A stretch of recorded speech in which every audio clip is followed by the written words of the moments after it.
Hello students, देखिए आज हम लोग एक्सरसाइज 2.4 पढ़ने वाले हैं और पिछले वीडियो में हमने आपको जो बताया हुआ था उसी से सब क्वेश्चन, ठीक है।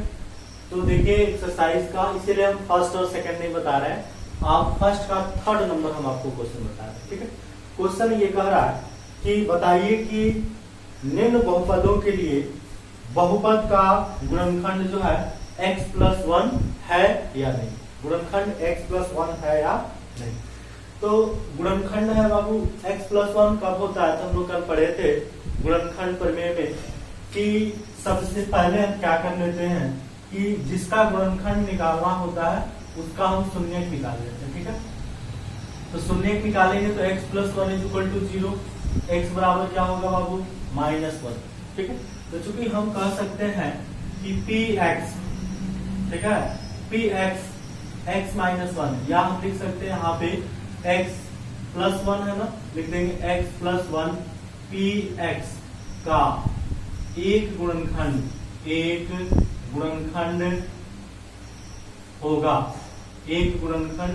होगा यदि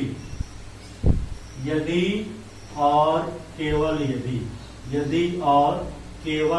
यदि कब होता है बाबू, तो जब p-1, क्योंकि x क्या है -1, p-1 क्या होना चाहिए 0। यदि p-1 यदि हम 0 ला दें तो हम कह सकते हैं x+1 का, यानी कि ये px एक गुणनखंड है। तो देखिए बहुपद ये दिया गया है, तो जहां जहां x है उसके जगह हम लोग क्या पुट करेंगे -1। ये हमने आपको पिछले वीडियो में बताया हुआ था। तो जहां जहां x है उसके जगह -1 पुट करेंगे, x की जगह -1 का पावर 4 प्लस 3 का 3, x की जगह -1 का पावर क्यूब प्लस 3, x की जगह -1 का स्क्वायर प्लस x की जगह क्या रखेंगे बाबू -1 प्लस कितना 1, ठीक है। अब हम लोगों को सिंप्लीफाई करना है, -1 का पावर 4 क्या होगा +1, ठीक है। फिर यहाँ पे हो जाएगा माइनस होगा क्योंकि ऊपर विषम संख्या है, तो -3 हो जाएगा, ये हो जाएगा +3, ये हो जाएगा -1 और ये हो जाएगा +1। अब देखिए सिंप्लीफिकेशन हम लोग करेंगे। देखिए ये 3 जो है प्लस में, ये माइनस में कट गया, 1 प्लस में, ये माइनस में और ये प्लस में कट गया। यहाँ लिख सकते हैं कि p-1 जो है कितना आ गया बाबू 1 आया, 0 आया नहीं आया। इसलिए हम लिख सकते हैं कि x+1 जो है px का एक गुणनखंड नहीं है। गुणनखंड तभी होता जब p-1 का जो वैल्यू है कितना आता 0 आता, ठीक है। लेकिन यहाँ पे p-1 का वैल्यू 1 आ रहा है, इसलिए लिख देंगे कि x+1 px का एक गुणनखंड नहीं है, ठीक है। इसी प्रकार से आपको क्वेश्चन बनाना है। इसका हम 4 नंबर भी आप क्वेश्चन बता के दिखा रहे हैं कि 4 नंबर क्वेश्चन हम लोग कैसे बनाएंगे। उसका x+1 का ही कर रहा है, दूसरे किसी का नहीं। तो देखिए हम लोग क्वेश्चन देख लेते हैं 4 नंबर क्वेश्चन। देखिए फर्स्ट का ही 4 नंबर है, तो हम लोग लिखना तो यही होगा, सिर्फ हम बहुपद को चेंज कर देंगे, px लिख देंगे और px के जगह पर क्वेश्चन में लिखा गया है x का पावर q है, -x² है, -2 प्लस √2 है इंटू x है और प्लस √2, ठीक है। ध्यान देंगे अब ये जो क्वेश्चन दिया गया है, अब इस क्वेश्चन को भी इसी प्रकार से हम लोगों को बनाना है। देखिए कह रहा है कि x+1 का गुणनखंड है या नहीं, तो पहले तो हम इसका शून्यक निकाल लेंगे, लिखेंगे x+1 px का एक गुणनखंड होगा यदि और केवल यदि p-1 = 0, यानी कि p-1 यदि हम 0 ला दें तो कह सकते हैं गुणनखंड होगा, ठीक है। तो देखिए जहां जहां x होगा उसके जगह भी हम लोग -1 पुट करेंगे, ठीक है। तो पहले इसको हम लोग लिख लेंगे, यहाँ पे वैल्यू है -1 का पावर क्या होगा बाबू क्यूब, माइनस ऑलरेडी पहले से है, -1 का पावर स्क्वायर -2 प्लस √2 होगा और x के जगह क्या रख दें -1 अब प्लस √2 कितना 2। अब इसको सिंप्लीफाई करना, सिर्फ सिंप्लीफाई करेंगे, ये हो जाएगा -1, ये तो प्लस में होगा लेकिन ये -1। अब गुणा करेंगे, देखिए इसमें इससे करेंगे -2, इससे गुणा होगा क्योंकि ये प्लस माइनस माइनस हो जाएगा प्लस √2, अब प्लस हो जाएगा यहाँ पे √2 कितना 2। अब एक चीज और देखना है, इसका सिंप्लीफिकेशन ध्यान से समझना होगा, क्योंकि माइनस से गुणा करना है। किससे गुणा करना है? माइनस से। ये माइनस और माइनस को पहले से प्लस हो जाएगा, ठीक है। तो ये प्लस प्लस हो जाएगा, यहाँ माइनस में से गुणा करेंगे प्लस 2 और प्लस 2 करेंगे। अब देखते हैं कौन कौन कटता है। अब यहाँ हो जाएगा p - 1, ये दोनों जुटेगा तो -2 होगा, +2 और हो जाएगा √2 और हो जाएगा +√2। ये 2 कट जाएगा, यानी कि p - 1 का जो वैल्यू आएगा ये दोनों जुटेगा तो 2√2। देखिए ये भी 0 के बराबर नहीं आ रहा है। जब 0 के बराबर नहीं आएगा तो हम लिख देंगे x + 1 px का एक गुणनखंड नहीं है, एक गुणनखंड नहीं है। बस इसमें हम लोगों को लिख दिया। इसी प्रकार से क्वेश्चन जो है, इसमें जो बाकी क्वेश्चन बचे हैं आप उसको बना लेंगे, ठीक है।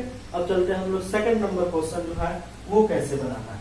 सेकंड नंबर क्वेश्चन क्या कर रहा है, ठीक है, इसको आप नोट कर लेंगे। देखिए सेकंड नंबर क्वेश्चन जो भी हम आपको इंट्रोडक्शन बताए थे और इसी टाइप से क्वेश्चन जो है सेकंड नंबर भी है, ठीक है। यदि कोई क्वेश्चन नहीं समझ में आए तो आप कमेंट में जरूर बताएंगे कि सर ये क्वेश्चन जो है समझ में नहीं आ रहा। देखिए सेकंड नंबर क्वेश्चन जो है ना बाबू, जिससे हम लोग पहला क्वेश्चन बनाया है उसी तरह सेकंड भी क्वेश्चन ये कह रहा है कि गुणनखंड प्रमेय लागू कर बताइए कि प्रत्येक स्थिति में gx px का एक गुणनखंड है कि नहीं। ठीक, वही क्वेश्चन, gx के एक बहुपद px के एक बहुपद, उसी प्रकार से क्वेश्चन आपको बनाना है। इसमें हम आपको एक क्वेश्चन बता देते हैं, ठीक है, उसी प्रकार से आप आगे जो है क्वेश्चन आप सॉल्व कर देंगे। देखिए px का एक वैल्यू है, बहुपद है 2x का power cube plus x square minus 2x minus 1, ठीक है, और gx है x प्लस 1।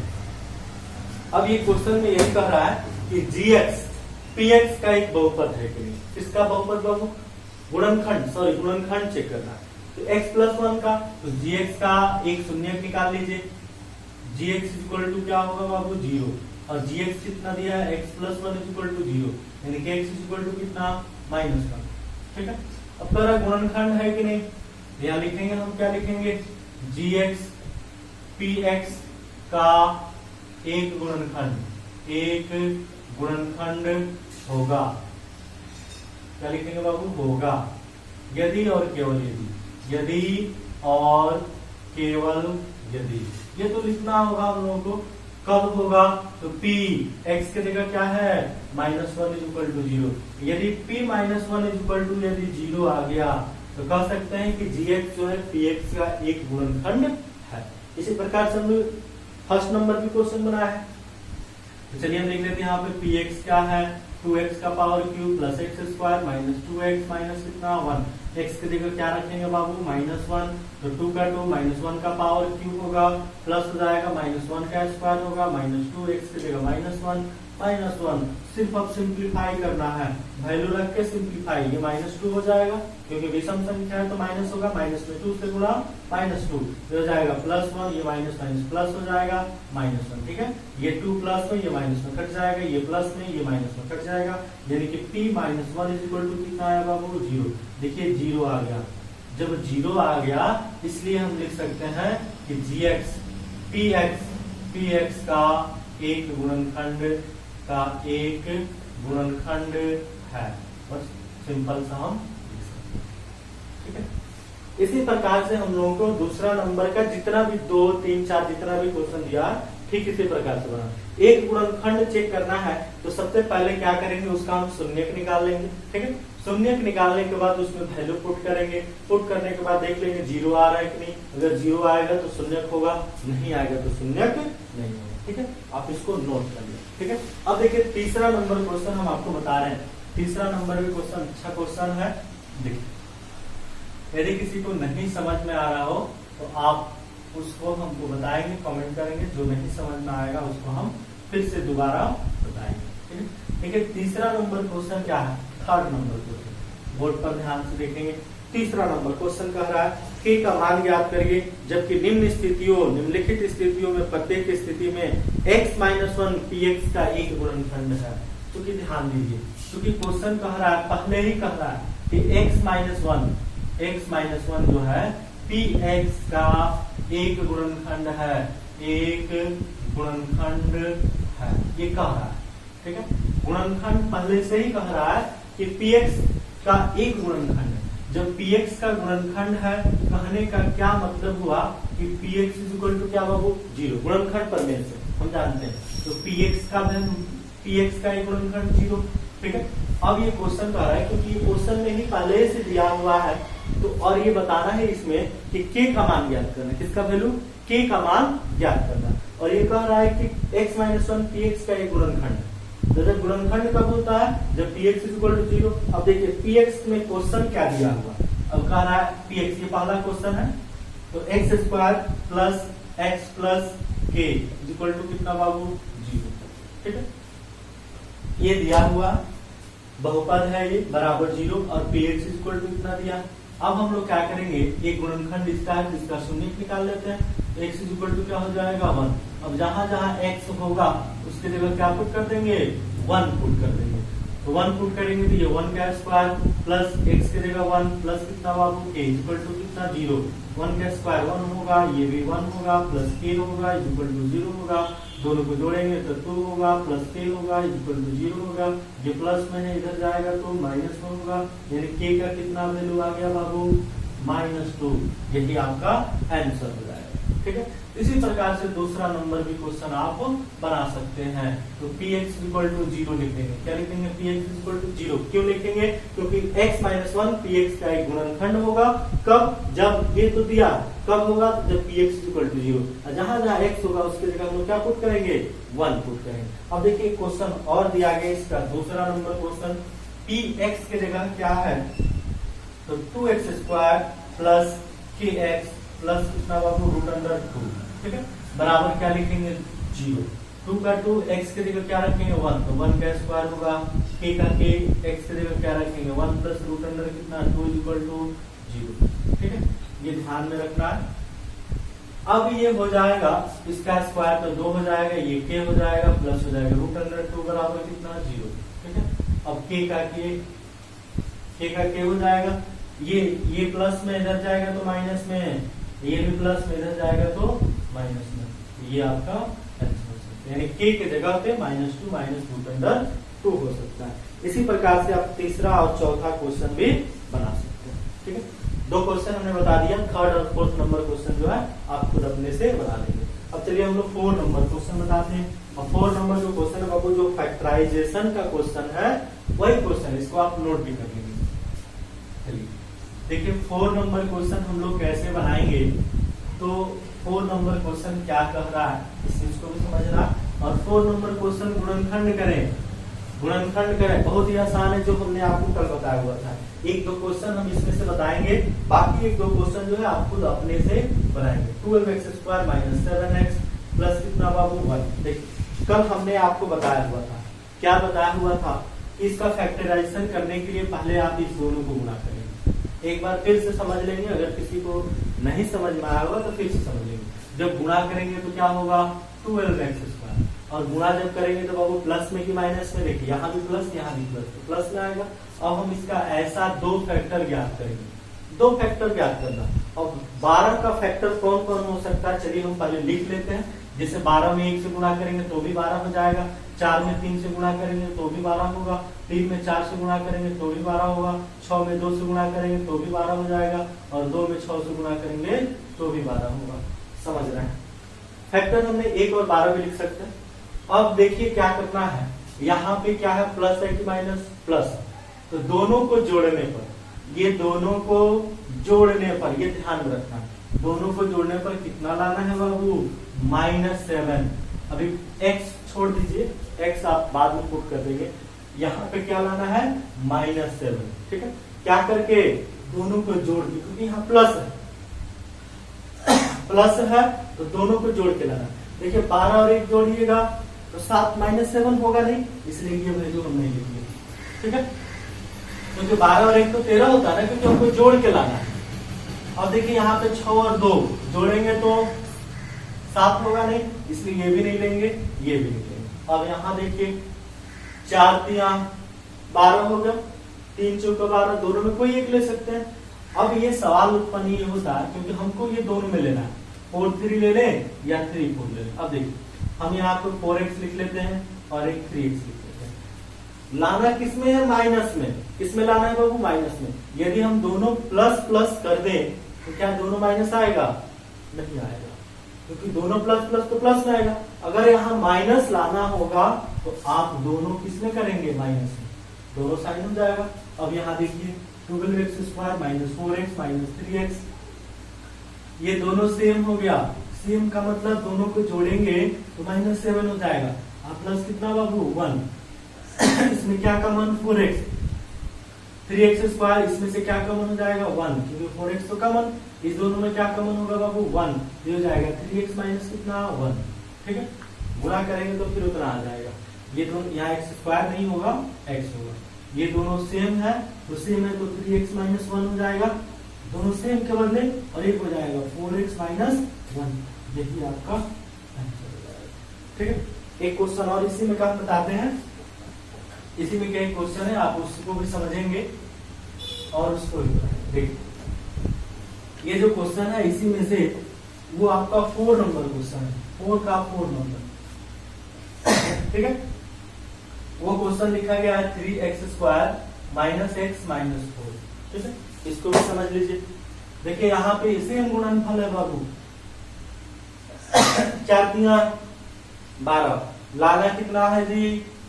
1 लाना है। जब हम गुणा करेंगे तो -12x² होगा, तो 4x और 3x, 4x और 3x हो जाएगा। 4 3 12। लेकिन क्या करके लाना है? घटा के। 4 से 3 घटेगा तो x नहीं आ जाएगा। अब लाना है माइनस में तो बड़े वाले के ऊपर होगा, क्योंकि बड़ा का साइन होता है माइनस। अब हम ये लिख देंगे यहाँ पे, ये हो जाएगा 3x² माइनस 4x प्लस कितना बाबू? 3x हो जाएगा ना -x। 4 3 12 भी हो जाएगा, -4 कॉमन ले लेंगे। इसमें से x कॉमन ले लेते हैं तो 3x माइनस 4, इसमें से 1 कॉमन ले लें तो 3x माइनस 4। दोनों सेम है तो 3x माइनस 4 होगा और एक हो जाएगा x प्लस कितना बाबू? 1। ये भी आपका आंसर है। ठीक है, इस प्रकार से बाकी इसमें 2 क्वेश्चन है, उस क्वेश्चन को आप खुद अपने से बना लीजिए। ठीक है, लास्ट क्वेश्चन है बाबू 5 नंबर, वो भी फैक्टराइजेशन का ही क्वेश्चन है। एक क्वेश्चन उसमें से भी समझा देते हैं, वो भी बना लीजिएगा। वो भी आसानी है, सिर्फ समझना है कैसे आप उसको बनाएंगे। फैक्टराइजेशन बहुत इंपॉर्टेंट है, इसलिए फैक्टराइजेशन को ध्यान से समझना है। देखिए एक क्वेश्चन तो हम आपको बता ही देते हैं। 5 नंबर 5 का फर्स्ट नंबर देखिए, यहाँ पे लिखा गया है x³ है माइनस 2x² है माइनस x प्लस 2। ठीक है, देखिए थोड़ा सा लंबा है लेकिन ध्यान से समझेंगे समझ में आएगा। इसको हम 2 तरीके से बना सकते हैं। ठीक है, पहला तरीका देखिए, इसमें सबसे पहले इसमें देखिए कोई इसका गुणनखंड नहीं दिया, इसका कोई गुणनखंड नहीं दिया हुआ। नहीं दिया है तो कांस्टेंट टर्म हम इसमें पता करेंगे कि कांस्टेंट टर्म जो है क्या है? अचर पद। अचर पद जिसमें चर नहीं होता। अचर पद कौन सा है बाबू? 2। हम यहाँ लिखेंगे 2 के सभी गुणनखंड। ध्यान से देखेंगे समझ में आएगा। 2 के सभी गुणनखंड करेगा मतलब 2 किसके किसके टेबल में आता है, तो 2 जो है प्लस माइनस 1 से कट जाएगा, फिर 2 जो है प्लस माइनस 2 से कट जाएगा, कर सकता है। अब देखिए इसमें x के जगह पर हम कौन सा वैल्यू रखें, वो 0 आ जाए। माइनस रखें कि प्लस रखें, तो एक वैल्यू जो है हम रख के चेक कर लेंगे कि वो 0 जो है किस पर 0 आ रहा है। तो हम जो है एक बार P1 पर पुट कर लेते हैं। x के जगह क्या पुट कर लेते हैं? 1 पुट कर लेते हैं। देखिए हो जाएगा 1 का पावर क्यूब 2 1² माइनस 1 प्लस 2, या लिख देते हैं P1 हो जाएगा 1 माइनस 2 माइनस 1 प्लस 2 हो जाएगा P1। 2 कट जाएगा, 1 1 कट जाएगा तो क्या हो गया बाबू? 0। P1 का वैल्यू क्या हो गया? 0 हो गया। अब देखिए x के जगह पे क्या हमने रखा? 1 रखा। अब ये x ये प्लस में इधर आएगा तो -1 इक्वल टू क्या बाबू? 0। तो देखिए हम कह सकते हैं कि ये जो px है यानी कि x माइनस 1 जो है px का एक गुणनखंड है, क्योंकि इसके पहले हम लोग देखे थे, वैल्यू रखे थे इसके पहले हम लोग चेक किए थे और वैल्यू को पुट किए थे। तो इस प्रकार P1 का वैल्यू 0 आ गया, तो इसलिए हम कह सकते हैं अगर यहाँ पे प्लस में होगा तो x माइनस 1 गुणनखंड होता, अगर माइनस होता तो x प्लस 1 गुणनखंड होता। तो अब हम लोग यहाँ पे देखिए इस तरह के क्वेश्चन बनाने के लिए पहले अचर पद लिखेंगे, उसके सभी गुणनखंड लिखेंगे, इसमें वैल्यू रख के पुट कर लेंगे किस पर 0 आ रहा है, जिस पर 0 आएगा। ठीक है, इसको नोट करते चलेंगे। आप 0 आएगा इसलिए लिख देंगे x माइनस 1 px का एक गुणनखंड होगा, एक गुणनखंड होगा। देख सकते हैं तो इसका एक गुणनखंड हो सकता है। ठीक है, अब देखिए हम लोगों को क्या करना है, ध्यान से समझेंगे। लिखेंगे x3 minus 2x² minus x plus 2। अब क्या करना है कि आपको एक लाइन छोड़ देना है, उसके नीचे में उसका गुणनखंड लिखना है। तो गुणनखंड क्या है, x माइनस कितना बाबू 1। समझते चलिए कैसे हम बना रहे हैं। ठीक है, अब जब एक गुणनखंड आ गया तो x क्यू है, ये x है, तो कितना से गुणा करेंगे कि x क्यू हो जाएगा, x स्क्वायर से गुणा कर दे, x स्क्वायर में x से गुणा करेंगे तो x क्यू होगा, माइनस x स्क्वायर में 1 से गुणा करेंगे x स्क्वायर हो जाएगा। गुणा कर देंगे, दोनों को गुणा कर देंगे। अब यहाँ माइनस 2x स्क्वायर है तो माइनस x स्क्वायर लिख देंगे, तो दोनों को जोड़ेंगे कितना हो जाएगा, फिर लिखेंगे x माइनस 1 क्योंकि ये गुणनखंड है, यहाँ माइनस लिख दीजिए, x लिख दीजिए, गुणा करेंगे minus x square minus minus plus x में 1 से गुणा करेंगे x। देख सकते हैं। अब माइनस 2x लिखना है तो यहाँ माइनस 2x लिख दीजिए, घटा देंगे तो माइनस x हो जाएगा। फिर यहाँ पे एक गुणनखंड लिख दीजिए x माइनस 1, यहाँ कॉमन क्या होगा बाबू, minus 2x minus minus plus और 2 ऊपर आ गया। ये देखिए सब सेम है, तो सेम है तो x माइनस 1 लिख दीजिए। अब यहाँ क्या बच रहा है, तो x square minus x minus कितना 2। ठीक है, अगर ये फैक्टर लगेगा तो आप इसको कटा सकते हैं, गुणा कर सकते हैं। तो क्या फैक्टर करेंगे, तो x स्क्वायर 2x स्क्वायर है तो माइनस एक्स माइनस एक्स, अगर कर दें 2x स्क्वायर, देखिए 2x स्क्वायर x में x से गुणा करिए, 2x स्क्वायर लाना है, एक 2x लिख लीजिए, एक प्लस x लिख लीजिए, गुणा करेंगे तो माइनस 2x स्क्वायर, घटाएंगे तो माइनस x, माइनस कितना बाबू 2। ठीक है, और फैक्टर करेंगे x माइनस 1, दोनों में कॉमन क्या होगा, x होगा, ये हो जाएगा x minus 2 plus 1 x minus 2, गुणा कर लेंगे, उतना ही आना चाहिए। अब देखिए यहाँ हो गया x माइनस 1 हो गया, x प्लस 1 हो गया। ठीक है, और ये हो गया x माइनस कितना 2, 3, यही इस फैक्टर हो सकता है, x माइनस 2 भी फैक्टर होगा, x प्लस 1 भी फैक्टर हो सकता है। इस तरीके से हम लोग 5 नंबर का क्वेश्चन बनाएंगे। नहीं समझ में आएगा तो आप बताइएगा, फिर से एक बार हम बताएंगे दूसरा क्वेश्चन, और इसमें जो बाकी क्वेश्चन है वो खुद आप अपने से बना लेंगे। ठीक है।